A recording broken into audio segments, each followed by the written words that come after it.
Fascist কায়েম হয়েছে, খুনি কায়েম হয়েছে, দুর্নীতিবাজ দুঃশাসন কায়েম হয়েছে। এই ফ্যাসিস্ট হাসিনা যত অপকর্ম করছে শুধু দোহাই দিয়েছে সংবিধানে। সংবিধানে এটা নাই, সংবিধানে সেটা নাই, সংবিধানের বিরুদ্ধে যাওয়া যাবে না, সংবিধানের বাইরে আমরা কোনো কাজ করতে রাজি না। তাহলে বোঝা গেল যত সমস্যা ওই সংবিধানের মধ্যেই। সরিষার ভিতরে ভূত থাকলে ওই সরিষা দিয়ে ভূত উঠানো সরানো সম্ভব হয় না। সংবিধানের ভিতরে সমস্যা আছে বিধায়ী বারবার এই 55 বছর যাবৎ বাংলাদেশে এই ফ্যাসিজম কায়েম হয়েছে, ফ্যাসিস্ট কায়েম হয়েছে, খুনি কায়েম হয়েছে, দুর্নীতিবাজ দুঃশাসন কায়েম হয়েছে। কাজে সংবিধানকে ঢালাওভাবে সাজিয়ে গুছিয়ে বিনির্মাণ করতে হবে। যেরকম কলম্বাস আমেরিকা আবিষ্কার করার পরে সেখানে কোনো সংবিধান ছিল না, সেখানে কোনো নীতিমালা ছিল না। এখন পর্যন্ত ব্রিটেনে 70% সংবিধান হলো মুখস্থ, 70% আইন হলো ব্রেনের মধ্যে, লিখিত কোনো আইন নাই। ঠিক তদ্রুপ আমরাও এই বাংলাদেশকে নতুনভাবে আবিষ্কার করেছি। আমরা এই বাংলাদেশেরও আইন, আমাদের সংবিধান আমাদের জেহেন থেকে নতুনভাবে ঢালিয়ে সাজাতে হবে। তা না হলে মনে রাখবেন, কোনোভাবে যদি এই ফ্যাসিস্ট আবার ক্ষমতায় আসে তাহলে যারা আজকে দেশকে স্বাধীন করার জন্য যুদ্ধ করেছি তাদের বিরুদ্ধে রাষ্ট্রদ্রোহী মামলা দিয়ে আমার এই ছাত্র এবং যুবকদেরকে সবাইকে ফাঁসিতে লটকানো হবে। এই সংবিধান সেই সংবিধান, কাজে সংবিধানকে এটাকে ঠিক করতে হবে, ঢেলে সাজাতে হবে। সংগ্রামী বন্ধুগণ, যুদ্ধ চলছে, যুদ্ধ চলবে, যুদ্ধ বন্ধ করা যাবে না।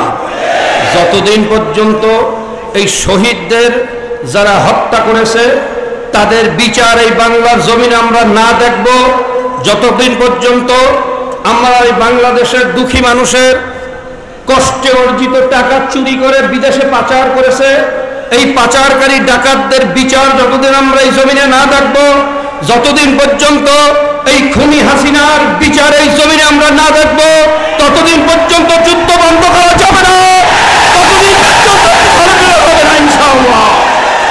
সংগ্রামী বন্ধুগণ, আমরা যেই দুর্নীতি, দুঃশাসন এবং স্বৈরাচারের বিরুদ্ধে যুদ্ধ করেছি, যুদ্ধ করে স্বাধীন করার পরে আমরা কি দেখলাম? আবার সেই দখলদার, আবার সেই দুর্নীতি, আবার সেই চাঁদাবাজ বিভিন্ন স্থানে জায়গা দখল করতেছে। আমরা কি এই জন্য এই দেশে স্বাধীন করেছি? আমরা কি এই জন্য বুকের তাজে রক্ত ঢেলেছি? এই জন্য কি আবু সাইদ গুলির সামনে বুক পেতে দিয়েছে? না, এমন কোনো সিদ্ধান্ত নেওয়া যাবে না যেই সিদ্ধান্তের কারণে আবার এই ফ্যাসিবাদ ক্ষমতায় আসতে পারে। কাজে আমি ছাত্র ভাইয়েরা, যুবক ভাইয়েরা যারা আজকে এই রাষ্ট্র বিনির্মাণের কাজের সাথে সম্পৃক্ত তাদেরকে অনুরোধ করব, যতদিন পর্যন্ত এই ফ্যাসিবাদের মূল উৎপাটন করা না যাবে, এই ফ্যাসিজমকে রোখা না যাবে, ততদিন পর্যন্ত আমাদের কোনো মেয়াদ নাই। সময় যত লাগে ততদিন পর্যন্ত এই রাষ্ট্রকে বিনির্মাণের কাজে আমাদেরকে নিযুক্ত থাকতে হবে। এই আশাবাদ ব্যক্ত করে সকলকে উদাত্ত আহ্বান জানিয়ে আমার আলোচনা শেষ করছি। তার আগে একটা কথা বলবো, সর্বশেষ সব কিছু সংস্কারের পরে এই জাতিকে মুক্তি দেওয়ার জন্য একটা উপায় আমাদের আমির ঘোষণা করেছেন, সেটা হলো পিআর পদ্ধতি। পিআর পদ্ধতির ইলেকশন। আজকে আমরা দেখেন বাংলাদেশে যারা ইলেকশন করে 30 থেকে 35% ভোটের মাধ্যমে সরকার গঠন করে। একটু 1 মিনিট সময় নিতেছি। 30 থেকে 35% ভোট নিয়ে তারা ম্যান্ডেট নিয়ে ক্ষমতায় যায়, বাকি 65 থেকে 70% জনগণ থাকে তাদের বিরুদ্ধে। 30%-এর শাসন 70% মানে না। বাকি যারা 1 ভোটের কারণে ঠকছে, 5 ভোটের কারণে ঠকছে, তাদের সমস্ত ভোটগুলো ডাস্টবিন নিক্ষিপ্ত হয়। সেই ভোটের কোনো মূল্যায়ন আমাদের দেশে হয় না। আর পিআর পদ্ধতি নির্বাচনে মার্কার উপরে নির্বাচন হবে, ভোটের আনুপাতিক হার অনুযায়ী সিট বন্টন হবে। আনুপাতিক হারে যে যে কয়টা সিট পায় তা নিয়ে সরকারে অংশগ্রহণ করবে। তখন সমস্ত জনগণের সম্পৃক্ততা একটা সরকার কায়েম হবে।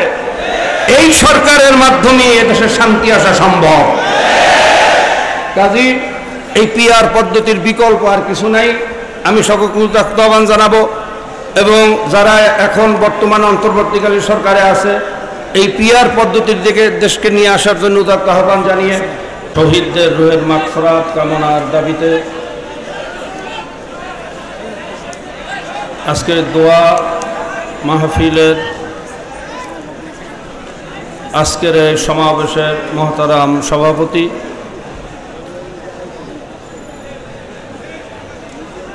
আমাদের আমির হযরত মাওলানা মুফতি সৈয়দ মোহাম্মদ রেজাউল করিম পীর সাহেব হুজুর চরমনী দামাত বরকাতুল্লাহ আলিয়া জাতির উদ্দেশ্যে ভাষণ দান করবেন, বক্তব্য রাখবেন সিনিয়র নায়েবে আমির হযরত মাওলানা মুফতি সৈয়দ মোহাম্মদ ফয়জুল করিম দামাত বরকাতুল্লাহ আলিয়া সহ কেন্দ্রীয় নেতৃবৃন্দ। প্রিয় ভাইয়েরা, সংক্ষিপ্ত সময় আলোচনা করতে হবে। আমি শুরুতেই গভীর শ্রদ্ধা জ্ঞাপন করতেছি যারা আমার এই দেশকে স্বাধীন করার জন্য, তৃতীয়বার স্বাধীন করার জন্য অকাতর জীবন দিয়েছে, সেই আবু সাঈদ মুগ্ধ সহ সকল শহীদের রুহের মাগফিরাত কামনা করতেছি। শোকাহত পরিবারকে আল্লাহ সবর জামিল এখতিয়ার করার তৌফিক দান করেন। শহীদদের অভাব আল্লাহ তার গায়বী খাজানা থেকে পূরণ করেন। অন্তর থেকে অন্তরস্থল থেকে দোয়া করতেছি। যারা অসুস্থ আছেন, আহত অবস্থা হসপিটালে জীবন মৃত্যুর সাথে পাঞ্জা লড়তেছেন, তাদের দ্রুত সুস্থতা কামনা করতেছি। সংগ্রামী বন্ধুগণ, এই দেশ তিনবার স্বাধীন হয়েছে। একবার স্বাধীন হয়েছে 47-এ, পশ্চিমাদের থেকে এই জাতি মুক্তি অর্জন করেছে। 71-এ পাকিস্তান থেকে মুক্তি অর্জন করেছে। 2024-এ স্বৈরাচার ফ্যাসিস্ট খুনি হাসিনার কবল থেকে দেশকে মুক্ত করা হয়েছে।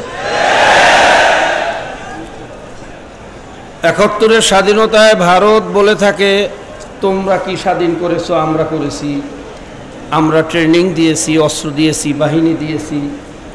কিন্তু 2024-এর স্বাধীনতায় ভারত বা অন্য কোনো বিদেশি শক্তি এই কথা বলার অধিকার রাখে না। আমরা সহযোগিতা করেছি, আমরা সৈন্য দিয়েছি, অস্ত্র দিয়েছি। এই স্বাধীনতা জনগণের, বাংলাদেশের যুব সমাজের স্বাধীনতা, এই স্বাধীনতা ছাত্রদের স্বাধীনতা, এই স্বাধীনতা নির্যাতিত জনতার স্বাধীনতা। সংগ্রামী বন্ধুগণ, আমি মনে করি যুদ্ধ এখনো শেষ হয় নাই। নানামুখী ষড়যন্ত্র চলতেছে, জাতীয় আন্তর্জাতিক ষড়যন্ত্র চলতেছে। আমি ছাত্র ভাইদেরকে ধন্যবাদ জানাই, তারা যে বিচক্ষণতার পরিচয় দিচ্ছে, তারা যে বুঝতে পেরেছে গতকালকে যে শপথ হয়েছে, এই শপথের পরে হাইকোর্ট, সুপ্রিম কোর্টে রিটের মাধ্যমে এই শপথকে অবৈধ ঘোষণা করে একটা অস্থিতিশীল পরিবেশ বাংলাদেশে সৃষ্টি করতে পারে। আগে থেকেই বুঝতে পেরে হাইকোর্ট, সুপ্রিম কোর্টকে অনির্দিষ্টকালের জন্য বন্ধ ঘোষণা করতে বাধ্য করেছে। সংগ্রামী বন্ধুগণ, এই ফ্যাসিস্ট হাসিনা যত অপকর্ম করছে, শুধু দোহাই দিয়েছে সংবিধানে।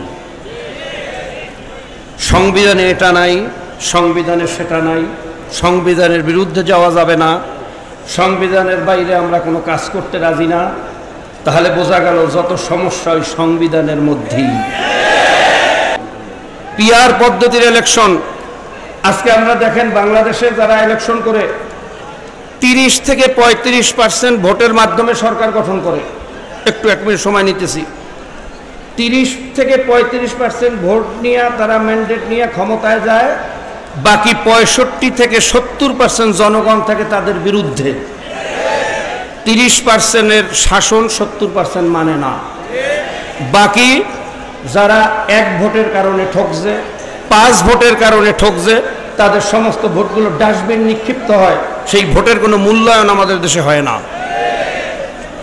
আর পিআর পদ্ধতি নির্বাচনে মার্কার উপরে নির্বাচন হবে, ভোটের আনুপাতিক হার অনুযায়ী সিট বন্টন হবে।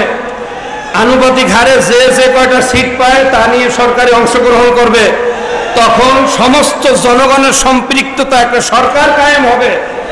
এই সরকারের মাধ্যমে এদেশে শান্তি আসা সম্ভব। কাজী এই পিআর পদ্ধতির বিকল্প আর কিছু নাই। আমি সকলকে আহ্বান জানাবো এবং যারা এখন বর্তমানে অন্তর্বর্তীকালীন সরকারে আছে এই পিআর পদ্ধতির দিকে দেশকে নিয়ে আসার জন্য উদাত্ত আহ্বান জানিয়ে আমার আলোচনা এখানে শেষ করব। আসসালামু আলাইকুম রহমতুল্লাহ।